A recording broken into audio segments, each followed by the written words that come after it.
our captains. We're excited. We have 6 captains. They were selected by their teammates, which is one of the biggest honors that you can have as a football player, is to be selected captain. Obviously, at Ohio State means even more because of the great ones that have come before. But Thayer Munford, Cam Babb, and Chris Olave on offense, and then Haskell Garrett, Zach Harrison, and Terraza Mitchell on defense. And good mixture of guys, and so we're going to count on those guys to be leaders for us. But some of our greatest leaders, actually, in the last 5 years, at times weren't captains. So challenged our team to make sure that even if you weren't named a captain, doesn't mean you're not a leader. And so we need great leadership into the season, and that'll dictate how far we go into the season. The other thing is, we are going to name C.J. Stroud the starting quarterback for the Minnesota game. So he will, work hard over the weekend and then into next week, starting to prepare for Minnesota. I thought he, over the body of work between the spring and then also through preseason, separated himself with his decision-making, his leadership skills, his accuracy. And so now we got to go prepare to go play a game. But proud of him, happy for him. The other guys in the room understand that this is a long season, and that room has to be strong.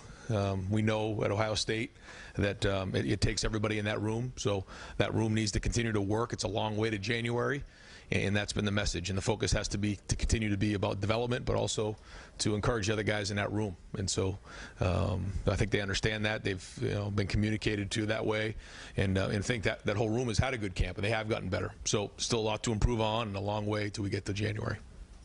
I'm going to go ahead and open it up for a few questions. Front row, second row, middle. David? Ryan, how did CJ react? Is he kind of a stoic guy, or did he kind of celebrate when you gave him the good news? I mean, he was excited for sure and fired up. But he's not an overly emotional guy in those type of situations. I think he knows that this is just an opportunity. It's not an accomplishment. It's an opportunity, and I think he looked at it like that. So now we got to go about the business of going to put it on the field. On the flip side, is it a difficult decision with the other guys? Obviously, I'm sure you're telling us you're going to be needed this year. Was it still a difficult decision now when you talk to the other guys? I mean, I think it was the right decision for sure, and they've all been communicated on what they've done well because they've all improved. But there's certain areas that they need to continue to improve on, and it's all about development. And everybody's journey, especially in the quarterback world, is different. When you think about some of the greatest quarterbacks to ever play the game, it didn't all come at once for them. So you just never know what's going to happen, and so those guys have to continue to work on developing and get ready. But I got to tell you, I've been impressed with their approach to it, their response to it, and then they're ready to continue to work. Second row right. Joey? Ryan, do you have if CJ were to go down or be hurt from that, do you have a guy you would turn to next? What's the kind of the rest of the pecking order? Yeah, we're going to just keep working through this week to see how the guys do, and that's a big part for Kyle, for Jack, for Quinn, for all the guys in that room to continue to work. And then, we'll kind of, as we get into the game week, we'll kind of figure out what that is, on a week-to-week basis. So, again, there's a lot of development still in that with those guys, and they'll continue to work at it. And as we get closer to the game, we'll probably put that together. Second row middle. Bill, for Midlands? Yeah, about the captains, the biggest surprise was Cam Babb. First of all, can you update us on that in terms of injury, and what does that say about him that he would be one of the captains? One of the more amazing stories I've been around. This is a guy who has been through 4 ACLs. He's currently unavailable, but he came up and spoke to the team last week about what resilience means, and that was a word that we spent about 3 days on here during camp. Resilience, something that's a mark of a lot of successful people, is the ability to be resilient and bounce back from adversity and failure and emotional pain. And he is like the epitome of that. He got up in front of the team and talked about how he did do that, how he stayed positive. He's been an unbelievable leader. He set a standard. The hard part for Cam is he really just hasn't spent much time on the field. But his impact has been left already on this program. And I know he wants to leave a legacy, and this is an unbelievable way for him to do that. He could have walked away 2 or 3 different times, and he hasn't. He's stuck with us. And so I'm just really happy for him and proud of him of what he's done already in this program. In terms of CJ, I know the expectations you have for a quarterback here. You talked about Heisman Trophy candidate, all the other stuff. How close do you think he is to getting there? How good do you feel about him going into the season?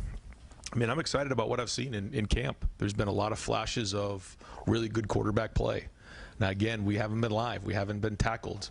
I shared with him that, he's going to have to be tough this season. How does a quarterback show toughness while the offense and defensive linemen and linebackers are in there getting taped up and their fingers are battered and bruised and cut and everything?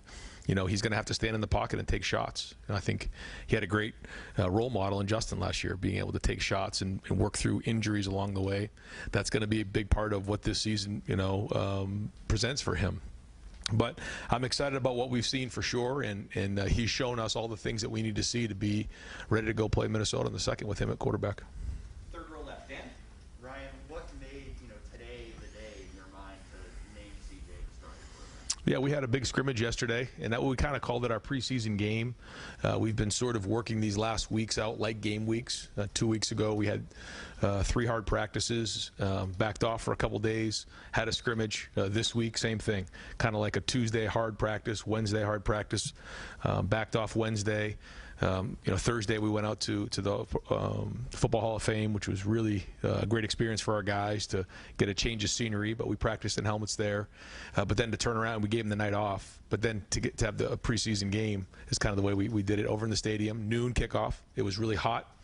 We went through the whole pregame routine. We got over 100 snaps in total. A lot of them were tackling. And I think that the whole goal was who's game ready, who's ready to go play in this game, and I thought we had a bunch of guys who are game ready. Not everybody, but I think this was kind of that line of demarcation of where everybody's at. CJ graded out a champion and played really well in that game, and I think he solidified his spot. And I wanted to ask quickly about Kyle coming in as a first-year guy. Obviously CJ and Jack kind of had a leg up in the year. Yeah. And just where are you at right now in just your evaluation of Kyle, and how much did he, challenge for that job? Well, first off, he is a year behind, and I would say where he's at right now compared to some of the other freshmen we've had at quarterback here since I've been here, he's probably further along than those guys were at this point. Those other guys have a year up on him. He's kind of closed that gap. He's made some really good decisions. He's thrown the ball well. He's also learning. I mean, this is Ohio State, so it's very, very competitive, and the stakes are very, very high. I think he's got a very bright future, and I think if he just continues to get better every day in practice and learn from his mistakes and be resilient, then not too far into this season, he's going to be more game ready than he is right now, and that's the goal. Right next up, Bill. Ryan, Garrett Wilson was on BTN the other day talking about kind of CJ's touch and how he kind of dropped that deep ball on guys, and then talked to people who worked with CJ before he got here, talk a lot about his anticipation as a thrower. I'm just wondering kind of what's impressed you and how he's thrown the ball, I guess, in the spring and in the camp. I mean, that's a trait of a quarterback that we look at is anticipation, because that's important. Strong arm guys who just have to wait for people to get open typically don't last that long. But he's a guy who has a strong arm and he has accuracy, but he does have anticipation and touch as well, which those things are really good traits to have. I think he's kind of surprised everybody with his athleticism. I think that he moves well in and out of the pocket. He can pull the ball and run. He can extend plays. And I think his preparation's been excellent. I think he has a reason for what he does. When the ball goes somewhere and maybe it shouldn't, he's got a reason why. And those are all good things. When you come back after the play and you don't have a good reason why you went there, that's not good. If you have a good reason why and you have a good thought process, we can build on that, and he does. And so I've been proud of the way he's gone to work, and really hasn't said a whole bunch about this whole competition, just kept his eyes on getting better every day, and because of that, he's our starter. Over to the right, Austin. Ryan, when that competition part ends, what does it mean for the way you communicate or talk to CJ, the way the amount of reps he might get, the focus? What changes now? Not a whole lot with the way we're operating on a day-to-day basis. When we go to start game planning, that'll be a little bit different, in terms of installing things. But in terms of the reps, he'll start. And it really kind of started a little bit towards the middle of this week. He started getting the majority of the 1 reps because he needs to get that timing down with Chris and Garrett and Jackson and Ruck and everybody with the first group. He maybe won't get all of them, but he'll get the majority of them, and then the other guys will also get reps with the 2s.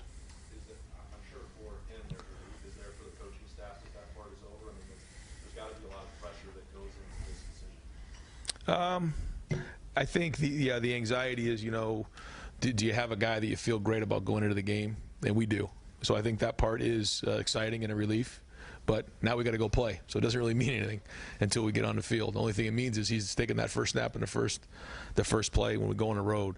But there'll be a lot to process for him in that game. And so good news is we got a really good group of guys around him. We'll put a good plan together. Going to have a good defense to support him, good special teams. And so because of that, he can feel secure knowing that he's got a good team behind him. He doesn't have to play extraordinary, just has to make the routine plays routinely. And if he does that, then he's going to be doing his part. The second row right, Tony. Ryan, obviously you know all you need to know about the quarterbacks, but how much feedback do you seek out? How much do you get from the players throughout camp about the quarterbacks? We're always talking because in the passing game, it's everyone has to be on the same page, and because of that, there's a lot of back and forth. But I think if you asked our receivers, they're confident in all of our quarterbacks. They really like our quarterbacks.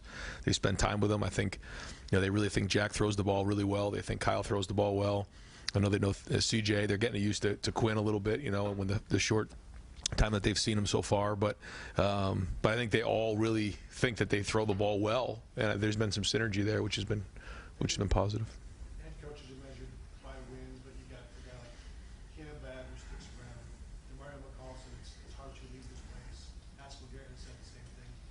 You're measured by wins, but what does stuff like that mean to you? It means everything. I think that at a place like Ohio State, where you have to win every game and it's expected, to build that type of a culture where guys want to be here. It isn't just, what have you done for me lately? And then, try to medical redshirt them or push them out the door. That's not the way this is. If we're going to recruit young men and families to be here, and we consider ourselves a family and not hypocritical on that, then we have to take them in through the good and the bad. And like with any family, not everything's perfect. There's going to be disagreements along the way. There's going to be good days. There's going to be bad days. But if we communicate and understand that there's love in the building, then this is what you have. And I believe in having those guys who have been through adversity and shown resilience, because they bring maturity to the young, talented guys in a group. And I think that's the right recipe here at Ohio State. Back row right, Clay. Yeah, I realize you're consumed with your team, but have you caught wind of this alliance? Where's that going? What do you know about it? And since your boss is here, maybe he'd like to shed some light on it. Well, we, in week 3 of camp, you don't really see much more than right in front of you. See the car right in front of you. That's all you can focus on. Gene and I have daily conversations about what's going on, and there's a lot of change going on in college football, obviously. And so we talk about it on a daily basis, and I know that there's a lot of conversation going on, but my focus right now has just been on getting this team better. Fourth row middle, Pat. Ryan, you mentioned other leaders beyond just the captains. CJ, starting quarterback, that seems to be a guy you need to lead to some degree. How does he embrace that role, and how, being named starting quarterback, do you need to see more from him in that? I've seen a lot so far. I've seen several times where when the group had to get called up, he jumped right up in front. So I think he has strong leadership skills, and I think as the starting quarterback solidified, he'll now take the extra step. But he's not afraid to speak up, and that's good. Third row, we've got time for just a couple more. Third row right, Tim. I asked you earlier, a couple of weeks ago, what this offense, what you thought this offense was kind of going to be about. I was asking about like this freewheeling, big-time plays or whatever. You said you got to hang your hat on something. Yeah. Now that you got a starting quarterback, you've been in camp. What is this offense about? It hasn't changed. It's about balance. We have to be able to run the football. We have to be able to spread the field, and we have to be able to take shots down the field. That's really what it is. And we have to have toughness. We have to win the one-on-one battles. And, that's kind of been our philosophy since we've been here. And based on our personnel, it's looked a little bit different year in and year out, but not that much. But we are tweaking it. We have tweaked it. We're going to continue to tweak it as time goes on during the season. You find your identity a little bit as time goes, because you lose some really good pieces and you bring some new pieces in. So, but the focus is always going to be on being tough, running the football, balance, and then spreading the field horizontally and vertically. And one other quickie, at linebacker, who would be your 3 linebackers if you put them on the field today? Coming out of that scrimmage the other day and stuff, what jumps out into there? I think that's a conversation we have to continue to have. I don't think we're there yet. You know, if you pin me down on it, I don't think I could just give you 3 because, you know, there's some guys that have been banged up a little bit here and there. There's guys who have flashed. There's guys who are still working through some things. So that's an area that we're just going to continue to talk about over the next few weeks. Hopefully get some guys healthy as we head into the middle of the week. And last questions, fourth row left, Doug. Ryan, now that you have a starting quarterback, you have 2 other guys in that competition who are not the starting quarterback. I know there was a quarterback competition in another school the other week when they named the starter, the guy who wasn't starter transferred the next day. What's the next step? What are the conversations like with the 2 guys who are not the starter about them staying at Ohio State? Yeah, it's been all about development, and those guys, you know, they're in it for the long haul, and they've been great teammates, and they know the focus has to be on development. You know, we talked about this early on.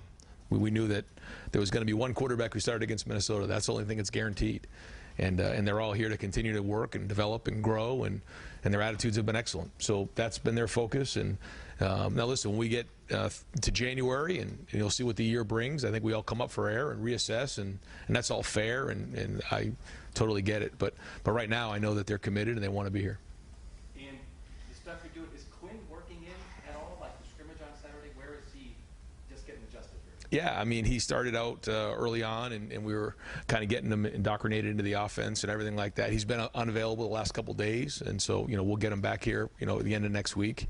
And it's been hard for him to kind of step in and then become unavailable. But I think the guys have done a good job of making sure that, you know, they see somebody who doesn't have the recruiting class with him, and they've done a good job of reaching out to make sure he's good. But yeah, you know, we'll get him back towards the end of next week, and then we'll get back to work. Is that like an eligibility thing or just a physical? No, it's a physical thing. Yeah. And just the C.J. Stroud, you know, Kyle, you recruit early and get in on. Jack, you're in early and get in on. We know the C.J. story. Just the idea of he kind of winds up being a guy who's later in the recruiting cycle, and here he is in his 2nd year at Ohio State, and he's the starting quarterback for the Ohio State Buckeyes. That is a pretty amazing, whatever it is, 18, 24 months for C.J. Stroud. Can you just reflect on that? Yeah, I think, again, it's only a start, so who knows? But we'll see what he does with the opportunity. But, yeah, he's a driven young man who, you know, when he sets his mind on something, you know, he gets it done. And